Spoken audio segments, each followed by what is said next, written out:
प्यारे बच्चों, आज हम आपको कक्षा 12 के जीव विज्ञान विषय के अंतर्गत पुष्पी पादपों में लैंगिक जनन का चौथा भाग लेकर प्रस्तुत हैं, जिसमें हम आपको परागण अर्थात पोलिनेशन के बारे में बताएंगे।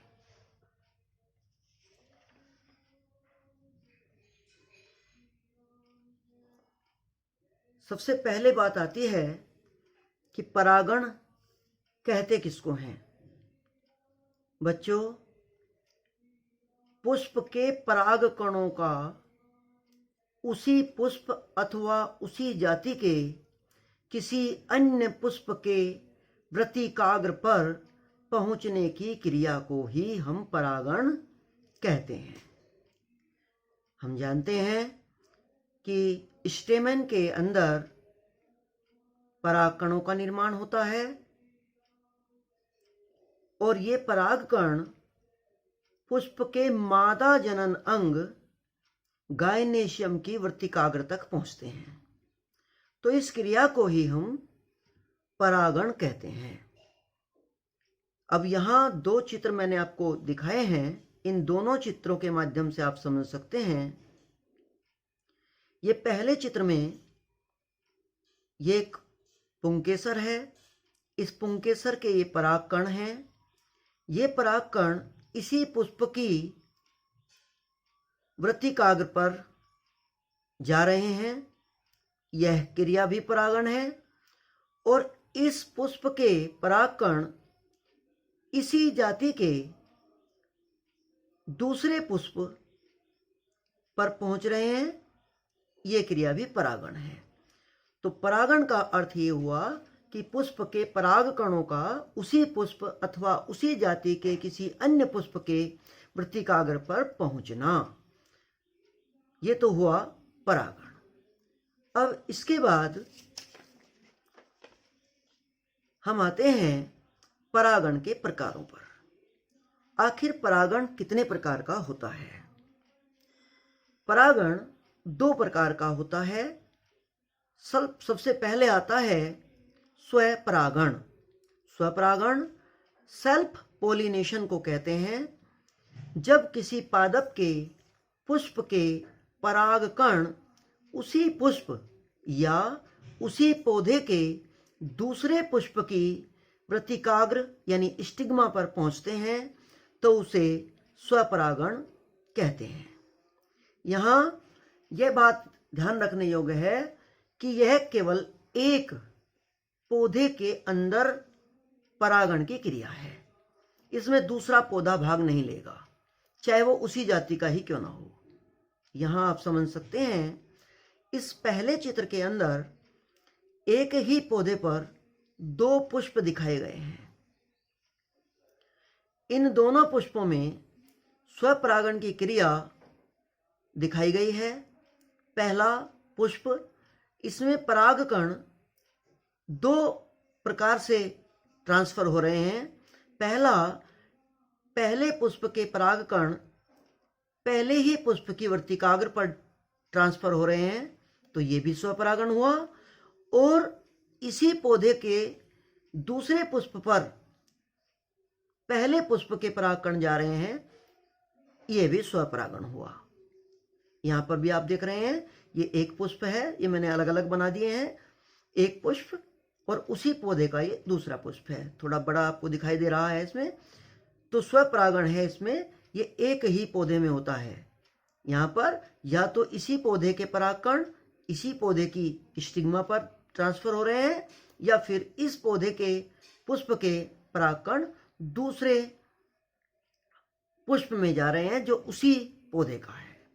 तो ये तो क्रिया हुई स्वपरागण की। इसके बाद दूसरा है परपरागण। इसे हम क्रॉस पोलिनेशन भी कहते हैं।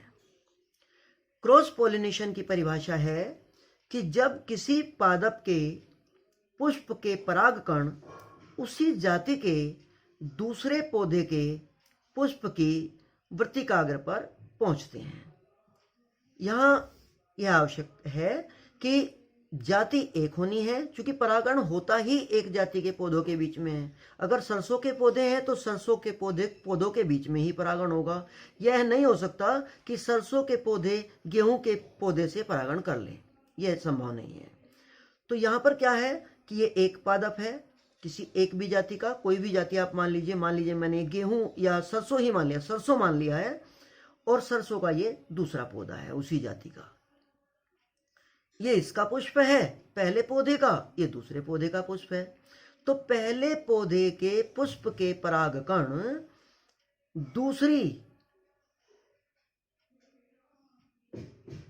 दूसरे पौधे के पुष्प के वर्तिकाग्र तक पहुंच रहे हैं उसी जाति के। तो ये हुआ पर परागण। यानी पर परागण में अलग अलग पौधा होना आवश्यक है, जबकि स्वपरागण में एक ही पौधे के बीच संक्रिया होती है। जहाँ तक पर परागण का विषय है, पर परागण के लिए जो पुष्प हैं उनमें या तो नेक्टर मिलेंगे, नेक्टर ग्रंथियाँ, या उसमें विशेष गंध होगी, या पुष्प की सुंदरता होगी, या उसमें कुछ विशेष पोषक पदार्थ होंगे जिनके कारण उनमें पर परागण संभव हो पाता है। क्योंकि पर परागण के लिए कोई ना कोई माध्यम होना आवश्यक है, और वो माध्यम होने के लिए पुष्प के अंदर कोई ना कोई विशेषता या तो नेक्टर की, या गंध की, या पुष्प की सुंदरता की, या पोषक पदार्थों की होनी आवश्यक है। तो ये तो बात रही परागण के प्रकारों की। अब इसके पश्चात हम परागण की विधियों पर आ जाते हैं। परागण की कौन कौन सी विधियां हैं, या परागण किस किस प्रकार से होता है। परागण की सबसे पहली विधि है कीट परागण या कीटों द्वारा परागण। इसको अंग्रेजी में हम एंटोमोफिली कहते हैं। कीटों की सहायता से होने वाला यह परागण है, जिसमें कीट एक पुष्प के अंदर जाकर बैठ जाता है। जो मैंने अभी बताया कि कोई ना कोई उसके अंदर अट्रैक्शन जरूर रहा होगा उस कीट के लिए। उसकी सहायता से, कीटों की सहायता से होने वाले इस परागण को कीट परागण कहते हैं। साल्विया, कैलोट्रोपिस, गुलाब आदि इसके उदाहरण हैं। दूसरे नंबर पर आता है वायु परागण। इसको एनिमोफिली भी कहते हैं। वायु की सहायता से जब परागण होता है तो उसे हम वायु परागण कहते हैं। वायु के साथ उड़कर परागकण एक पौधे से दूसरे पौधे पर चले जाते हैं, तो इसे हम वायु परागण कहते हैं। वायु परागण गेहूं, जई, मक्का आदि पौधों में पाया जाता है। तीसरे नंबर पर आता है जल परागण। जल परागण को हम अंग्रेजी में हाइड्रोफिली कहते हैं। जल परागण की परिभाषा होती है कि जलीय पौधों में जल द्वारा या जल की सहायता से होने वाला परागण जल परागण कहलाता है। इसमें जल का होना आवश्यक है। वेलिस्नेरिया, हाइड्रिला आदि ऐसे जलीय पौधे हैं जिनमें जल द्वारा परागण होता है। चौथे नंबर पर आता है पक्षी परागण, जिसको अंग्रेजी में ऑर्निथोफिली कहते हैं। इसमें पक्षियों की सहायता से परागण होता है। छोटे छोटे पक्षी इस परागण में भाग लेते हैं। बिग्नोनिया, टिकोमा आदि इस प्रकार के परागण के उदाहरण हैं। पांचवें नंबर पर आता है चमगादड़ परागण। इसको हम अंग्रेजी में काइरेप्टेरोफिली भी कहते हैं। ये चमगादड़ की सहायता से होने वाला परागण है और कदम्ब के पौधे में ये मुख्य रूप से पाया जाता है। छठे नंबर पर आता है घोंगा परागण, जिसे हम मेलेकोफिली भी कहते हैं। यह घोंगे द्वारा होने वाला परागण है और इसका उदाहरण है अरबी। अरबी जो हमारी सब्जी होती है, उसका जो पौधा है उसके अंदर घोंगे द्वारा परागण पाया जाता है। तो ये 5 प्रकार के परागण की विधियां मैंने आपको बताई, कीटों द्वारा, वायु द्वारा, जल द्वारा, पक्षी द्वारा, चमगादड़ द्वारा, घोंगे द्वारा। ये सब एजेंसीज हैं, ये सब माध्यम हैं परागण को करने के लिए। यहां यह बताना आवश्यक है कि परागण की जितनी भी विधियां हैं ये पर परागण में सहायक होती हैं। स्वपरागण तो उसी पौधे में हो ही जाना है, उसमें तो ज़्यादा वायु परागण या कीटों द्वारा भी परागण हो सकता है, जल द्वारा भी हो सकता है, लेकिन ये क्रॉस परागण के लिए बहुत महत्वपूर्ण है। इसके पश्चात हम आ जाते हैं कि पर परागण होने के कारण क्या हैं। आखिर पौधों में पर परागण होता क्यों है? तो उसके 2 मुख्य कारण हैं जिनका यहां मैं वर्णन करना चाहूंगा। पहला है नर व मादा पुष्प का अलग अलग पौधे पर लगना, अर्थात पौधों का एक लिंगी होना। ये डायोसियस कंडीशन कहलाती है। जब नर और मादा पुष्प अलग अलग पौधे पे लगते हैं तो निश्चित रूप से पर परागण होना आवश्यक है। दूसरे, पुष्प में नर व मादा युग्मकोद्भिदों का अलग अलग समय पर परिपक्व होना।